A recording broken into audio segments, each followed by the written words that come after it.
Hello বন্ধুরা, তোমরা সবাই কেমন আছো? তো আজকে আমার কাছে আছে পালসার ইউজি ফোর গাড়ি। দেখো যে পালসার এইখানে যে 4 পিনের যে রিলেটা হয়, 4 পিনের রিলে শর্ট হওয়ার জন্য গাড়ি হেঁচকাচ্ছিল। তো সিডিআই সব নতুন পাল্টিছে, সিডিআই কার্বোটার, তাতেও গাড়ি প্রবলেম সলভ হয়নি। এই মেন প্রবলেম ছিল এই রিলের জন্য। আমার একটা বন্ধু আমার কাছকে নিয়ে এসছে গাড়িটাকে, তো প্রবলেম সলভ হয়ে গেছে। তো দেখো,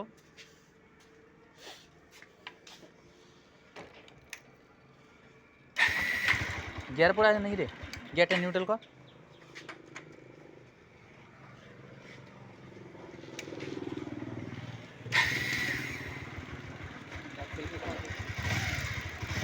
দেখো পিক আপ নিচ্ছে গাড়ি, কোনো অসুবিধা নাই।